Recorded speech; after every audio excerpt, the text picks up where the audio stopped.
students here.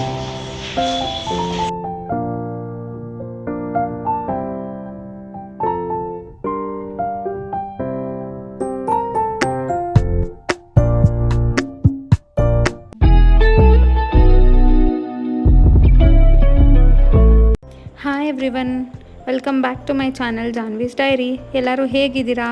ಇದು ಬಂದು ಯುಗಾದಿ ಹಬ್ಬದ ಹಿಂದಿನ ದಿನದ ವ್ಲಾಗ್ ಆಗಿರುತ್ತೆ, ಅಂದರೆ ಲಾಸ್ಟ್ ಶನಿವಾರದ ವ್ಲಾಗ್. ಹಬ್ಬ ಅಂದ್ರೇ ಫುಲ್ ಬ್ಯುಸಿ ಇರುತ್ತಲ್ವಾ, ಸೊ ತುಂಬಾ ಕೆಲಸ ಇತ್ತು. ಬಟ್ ಏನು ಮಾಡಲಿ, 2 ಅವರ್ಸ್ ಕಂಟಿನ್ಯೂಸ್ ಕ್ಲಾಸಸ್ ಇತ್ತು. ಸೊ ರೆಡಿಯಾಗಿ ಟಿಫನ್ನ ಮಾಡೋಣ ಅಂತ ಬಂದಿದ್ದೆ. ಸೊ ಫಸ್ಟ್ ಕಾಫಿನ ಮಾಡಿ ಕುಡಿದು ಆಮೇಲೆ ಟಿಫನ್ಗೆ ರೆಡಿ ಮಾಡ್ಕೊಳ್ಳೋಣ ಅಂತ ಕಾಫಿನ ಮಾಡಿಕೊಂಡೆ.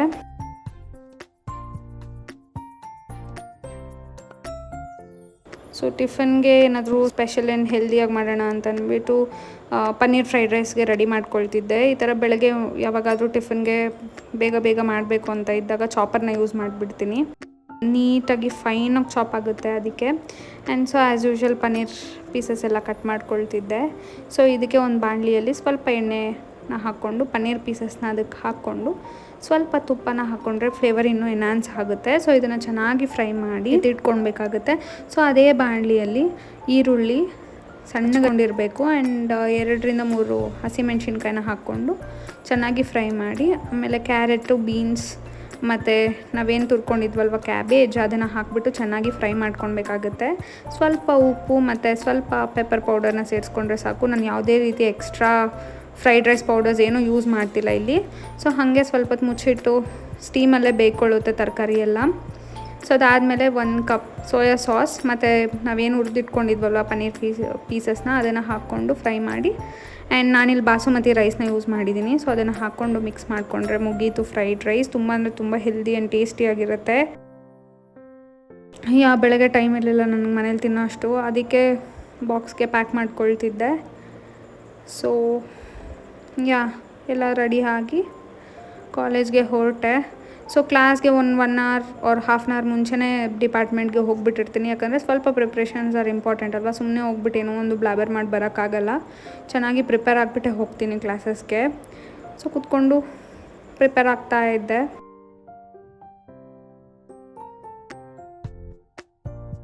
ಆ್ಯಂಡ್ ಆ್ಯಸ್ ಯೂಶ್ವಲ್ ಟೈಮ್ ಆಯಿತು ಕ್ಲಾಸ್ಗೆ ಅಂತ ಅಂದ್ಬಿಟ್ಟು ನಮ್ಮ HOD ಮ್ಯಾಮ್, ನನ್ನ ಫ್ರೆಂಡ್ ಎಲ್ಲರೂ ಹೋದ್ವಿ ಕ್ಲಾಸ್ಗೆ. She is the sweetest one.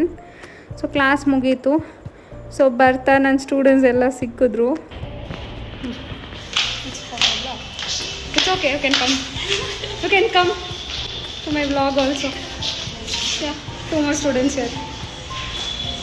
ಬೆಳಗ್ಗೆ ತಿನ್ನೋಕ್ಕಾಗಿರಲಿಲ್ಲ, ಹಾಗಾಗಿ ಇವತ್ತಲ್ಲಿ ತಿಂತಿದ್ದೀನಿ. ಇದು HOD ನಮ್ಮ ಬಾಕ್ಸು, ಇದು ನನ್ನ ಪನ್ನೀರ್ ಫ್ರೈಡ್ ರೈಸು. ವಿಡಿಯೋ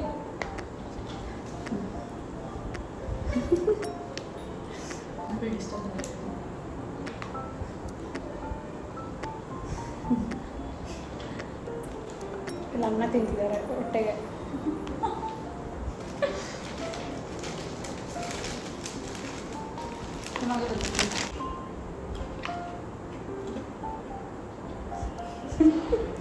ಆಮೇಲೆ ಕಾವ್ಯ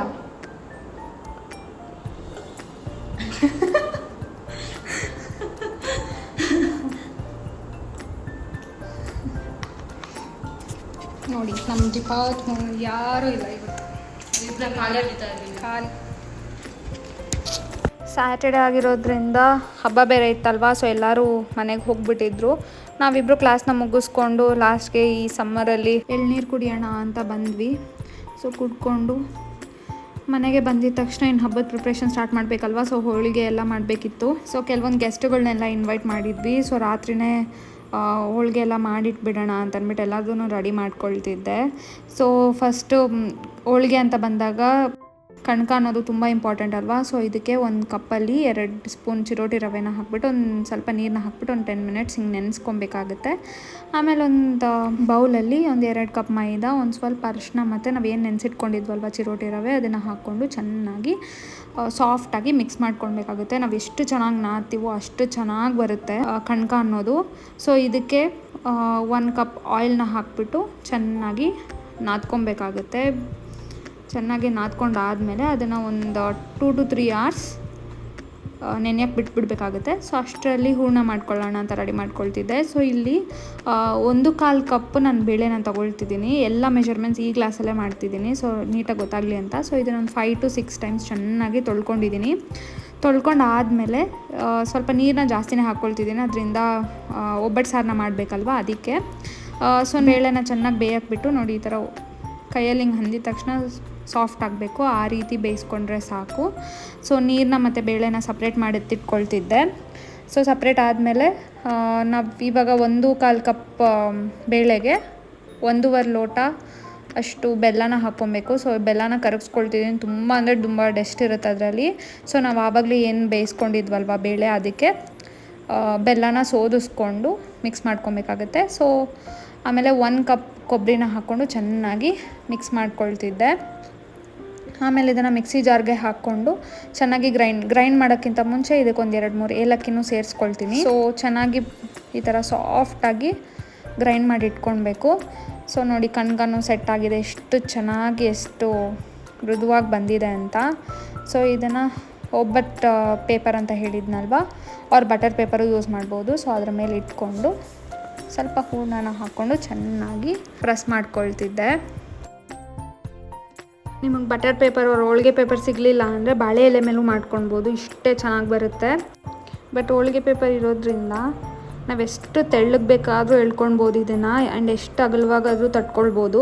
ಈ ಹೋಟೆಲಲ್ಲೆಲ್ಲ ಕೊಡ್ತಾರಲ್ವ ಈ ತಿನ್ನ ಲೇಯರ್ ಆಗಿರೋ ಹೋಳಿಗೆ, ಅದೇ ಥರ ಬರುತ್ತೆ. ನಾವು ಇವಾಗ ಕೈಯಲ್ಲಿ ತಟ್ಟಿದ್ರೆ ಒಂದು ಸೈಡ್ ಮಂದ, ಒಂದು ಸೈಡ್ ಸಣ್ಣ ಬರುತ್ತಲ್ವ, ಬಟ್ ಆ ರೀತಿ ಎಲ್ಲ ಆಗಲ್ಲ ಇದರಲ್ಲಿ. ನೋಡಿ ಎಷ್ಟಾದರೂ ಎಳಿತಿದ್ದೀನಿ, ಎಷ್ಟು ಅಗಲ ಬಂದಿದೆ ಹೋಳಿಗೆ ಅಂತಂದ್ಬಿಟ್ಟು. ಈಕ್ವಲ್ ಆಗಿರುತ್ತೆ. ಆಮೇಲೆ ತುಂಬ ಮೈದಾನೂ ಇರಲ್ಲ, ತುಂಬ ಲೈಟಾಗೂ ಅನಿಸುತ್ತೆ ತಿನ್ನಬೇಕಾದ್ರೆ. ನೋಡಿ ಎಷ್ಟು ನೀಟಾಗಿ ಬಂದುಬಿಡ್ತು ಪ್ಲಾಸ್ಟಿಕ್ ವ್ರಾಪ್. ಸೊ ಇದನ್ನು ಡೈರೆಕ್ಟಾಗಿ ಎತ್ತಿ ತವ ಮೇಲೆ ಹಾಕಿ ಚೆನ್ನಾಗಿ 1 ಮಿನಿಟ್ ಬೇಯಕ್ಕೆ ಬಿಟ್ಟರೆ ಸಾಕು, ಪೇಪರ್ ಎದ್ದೊಳುತ್ತೆ. ಸೊ ನೋಡಿ ಎಷ್ಟು ತೆಳ್ಳಗಿದೆ ಒಬ್ಬಟ್ಟಂತ.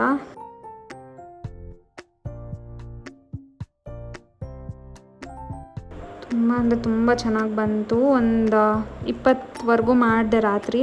ಸೊ ಸಾಕಾಗುತ್ತೆ ಅಂತ ಎತ್ತಿಟ್ಟೆ. ಆ್ಯಂಡ್ ಹಂಗೆ ಒಬ್ಬಟ್ಟು ಸಾರಿಗೂ ರೆಡಿ ಮಾಡ್ಕೊಳ್ತಿದ್ದೆ. ನಾವು ಆವಾಗಲೇ ಬೇಳೆ ಬೇಯಿಸ್ತೀವಲ್ವ, ಸೊ ಆ ನೀರನ್ನ ತೊಗೊಂಡು ಸ್ವಲ್ಪ ಹೂರಣ, ನಾವೇನು ಹೂರಣ ಮಾಡಿಟ್ಟಿದ್ವಲ್ವ ಅದನ್ನು ಹಾಕ್ಕೊಂಡು 1 ಕಪ್ ರಸಮ್ ಪೌಡರ್, ಒಂದು ಸ್ವಲ್ಪ ಹುಣಸೆ ರಸನ ಹಾಕ್ಕೊಂಡು ಸ್ವಲ್ಪ ಅರಿಶಿನ ಮತ್ತು ಕಲ್ಲು ಉಪ್ಪನ್ನ ಹಾಕ್ಕೊಂಡು ಚೆನ್ನಾಗಿ ಕುದಿಯಕ್ಕೆ ಬಿಟ್ಬಿಡ್ಬೇಕು ಒಂದು 10 ನಿಮಿಷ. ಡಿಸ್ಟರ್ಬ್ ಮಾಡೋಕ್ಕೆ ಹೋಗಬಾರ್ದು. ಅದಾದಮೇಲೆ ಇದಕ್ಕೆ ಒಗ್ಗರಣೆಗೆ ರೆಡಿ ಮಾಡ್ಕೊಳ್ಳೋಣ ಅಂತಂದ್ಬಿಟ್ಟು, ಸೊ ಇದಕ್ಕೆ 1-2 ಸ್ಪೂನ್ ಎಣ್ಣೆ, ಸ್ವಲ್ಪ ಸಾಸಿವೆ, 1-2 ಸ್ಪೂನ್ ಜೀರಿಗೆ ಆ್ಯಂಡ್ ಸ್ವಲ್ಪ ಕರಿಬೇವಿನ ಸೊಪ್ಪನ್ನ ಹಾಕಿ ಚೆನ್ನಾಗಿ ಫ್ರೈ ಮಾಡಿಕೊಂಡು, ಆಮೇಲೆ 10-15 ಬೆಳ್ಳುಳ್ಳಿ ಸ್ವಲ್ಪ ಒಣಮೆಣಸು, ಆಮೇಲೆ ಇಂಗುನ ಹಾಕ್ಕೊಂಡು ಒಗ್ಗರಣೆ ಹಾಕ್ಕೊಂಡ್ರೆ ಮುಗೀತು. ಒಗ್ಗರಣೆ ಹಾಕಾದ್ಮೇಲೆ ಒಂದು 5 to 10 ಮಿನಿಟ್ಸ್ ಇದನ್ನು ಚೆನ್ನಾಗಿ ಬೇಯಕ್ಕೆ ಬಿಟ್ಬಿಟ್ರೆ ಒಬ್ಬಟ್ಟು ಸಾರು ರೆಡಿ. ಆ್ಯಂಡ್ ಹಾಗೆ ಇನ್ನು ಯುಗಾದಿ ಹಬ್ಬ ಅಂದರೆ ತೋರಣ ಕಟ್ಟಲೇಬೇಕಲ್ವಾ, ಸೊ ಅದಕ್ಕೆಲ್ಲ ರೆಡಿ ಮಾಡ್ಕೊಳ್ತಿದ್ದೆ.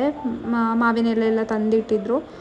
ಸೊ ಅದನ್ನೆಲ್ಲ ಬಿಡಿಸ್ಕೊಂಡು ಮೇನ್ ಡೋರ್ಗೊಂದು, ಆಮೇಲೆ ದೇವ್ರ ಮನೆಗೊಂದು ಎಲ್ಲ ಕಟ್ಟಿಟ್ಕೊಂಡೆ. ನಾನು ಇದನ್ನೆಲ್ಲ ಕಲ್ತಿದ್ದಂತೂ ನಮ್ಮ ಅಪ್ಪಯಿಂದ. ಚಿಕ್ಕ ಹುಡುಗಿಯಿಂದನೂ ನಮ್ಮಪ್ಪ ಯಾವಾಗಾದರೂ ತೋರಣ ಕಟ್ಟಬೇಕಾದ್ರೂ ನನ್ನ ಜೊತೆಯಲ್ಲಿ ಇಟ್ಕೊಳ್ತಿದ್ರು. ಸೊ ಅದನ್ನು ನೋಡಿ ನಾನು ಕಲ್ತ್ಕೊಂಡೆ. ಮೇ ಬಿ ಇವಾಗ ಹೆಲ್ಪ್ ಆಗ್ತಿದೆ ನನಗೆ. And I feel so proud of my parents, because ಅದನ್ನೆಲ್ಲ ಅವ್ರು ಕಲಿಸಿರ್ಲಿಲ್ಲ ಅಂದರೆ ಇವಾಗ ನನಗೇನೋ ಮಾಡೋಕ್ಕೆ ಬರ್ತಿರ್ಲಿಲ್ಲ. ಆದರೆ ಮದುವೆ ಆದಮೇಲೆ ಇದು ನನ್ನ 3ನೇ ಹಬ್ಬ. ಬಟ್ ಯಾವಾಗಲೂ ಒಬ್ಬಳೇ ಮಾಡಿರಲಿಲ್ಲ ಈ ಹಬ್ಬನ, ಯಾವಾಗಲೂ ಊರಿಗೆ ಹೋಗ್ಬಿಡ್ತಿದ್ವಿ. ಬಟ್ ಈ ಸಲ ಏನೋ ಇಲ್ಲಿ ಮಾಡಬೇಕು ಅಂತ ಅನ್ನಿಸ್ತು. ಮೇ ಬಿ ರೆಸ್ಪಾನ್ಸಿಬಿಲಿಟೀಸ್ ಅಂತ ಬಂದಮೇಲೆ ಎಲ್ಲದೂ ನಾವೇ ಕಲಿತೀವಲ್ವ, ಆ ಥರ. ಸೊ ಅದಕ್ಕೆ ನಿಮ್ಮ ಮನೇಲೆಲ್ಲ ಯುಗಾದಿ ಹಬ್ಬ ಪ್ರಿಪ್ರೇಷನ್ಸ್ ಹೆಂಗೆ ನಡೀತಿದೆ ಅಂತ ಕಾಮೆಂಟ್ ಸೆಕ್ಷನ್ಸಲ್ಲಿ ತಿಳಿಸಿ. ಸೊ ಇದಾಗಿತ್ತು ನನ್ನ ಹಬ್ಬದ preparation vlog. Hope you all loved it. So ನನ್ನ ವೀಡಿಯೋಸ್ ಎಲ್ಲ ನಿಮ್ಗೆ ಇಷ್ಟ ಆಗ್ತಿದೆ, ಪ್ಲೀಸ್ ಲೈಕ್ ಮಾಡಿ, ಶೇರ್ ಮಾಡಿ, ಕಾಮೆಂಟ್ ಮಾಡಿ ಆ್ಯಂಡ್ ಸಬ್ಸ್ಕ್ರೈಬ್ ಮಾಡೋದು ಮಾತ್ರ ಮರಿಬೇಡಿ. Thank you so much for watching. See you in the next vlog.